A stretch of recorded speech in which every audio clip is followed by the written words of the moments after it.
for Rose. Annabel Lee.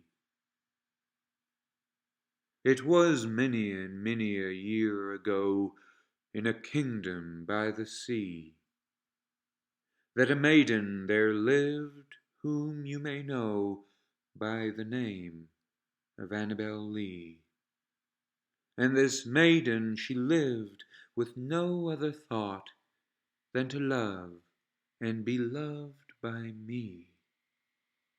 I was a child and she was a child in this kingdom by the sea, but we loved with a love that was more than love, I and my Annabel Lee, with a love that the wingèd seraphs of heaven coveted, her and me.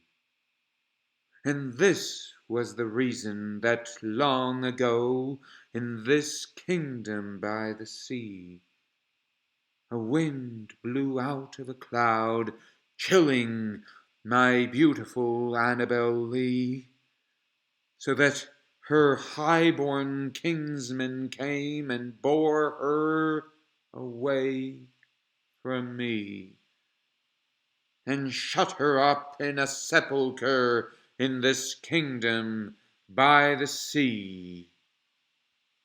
The angels, not half so happy in heaven, went envying her and me.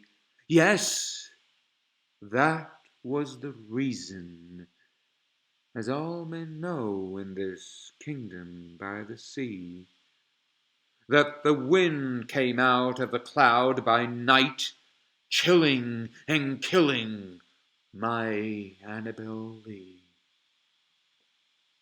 But our love, it was stronger by far than the love of those who were older than we, of many far wiser than we, and neither the angels in heaven above, nor the demons down under the sea, can ever dissever my soul from the soul of the beautiful Annabel Lee.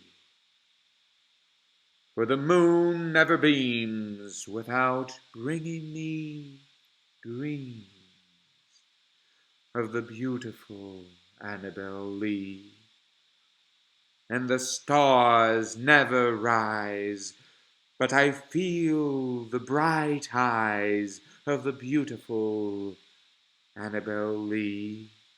And so all the night tide I lie down by the side of my darling, my darling, my life and my bride, in her sepulchre there by the sea, in her tomb by the side of the sea.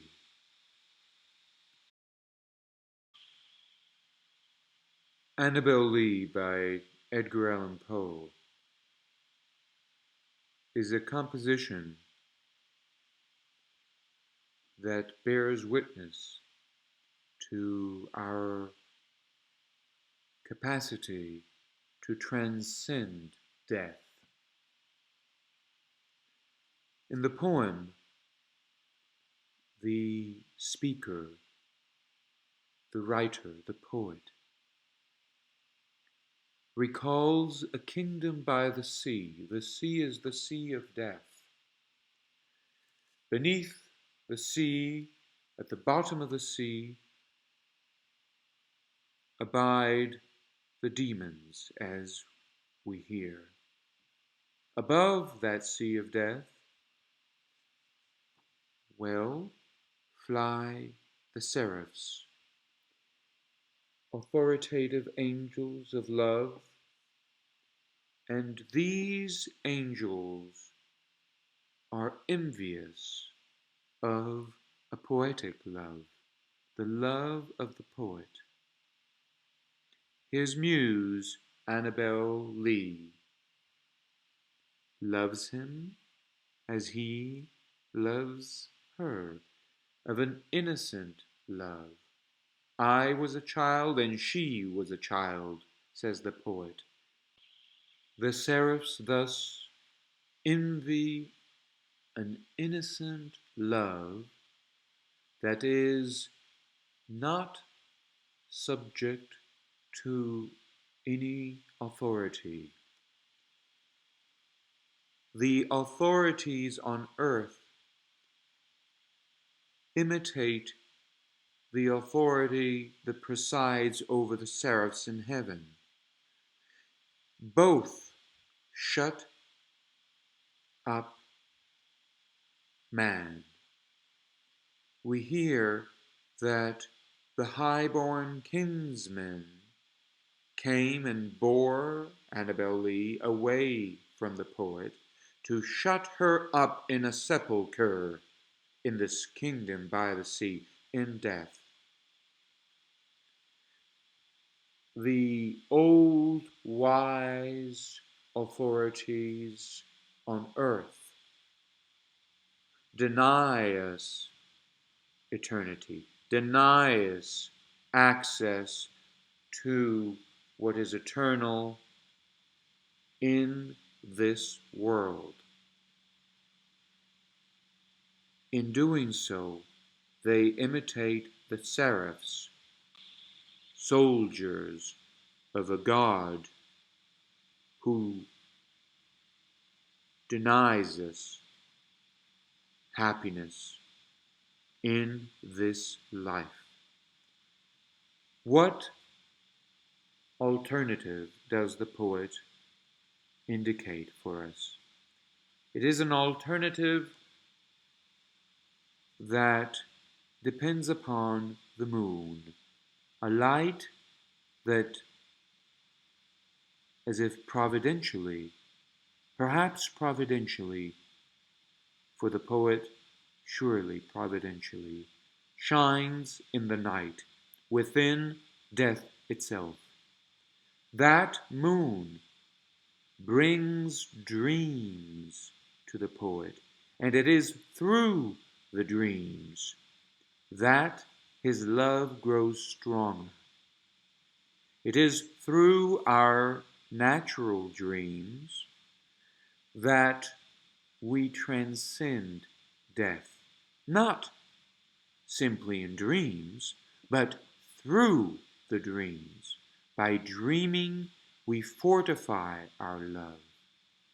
We fortify our souls, no longer resting subject to a reason of state, a reason imperial that denies us access to the eternal within death, within our mortal condition. And this was the reason, cries the poet, that long ago, in this kingdom of death, Annabel Lee was killed, was suppressed. In the body,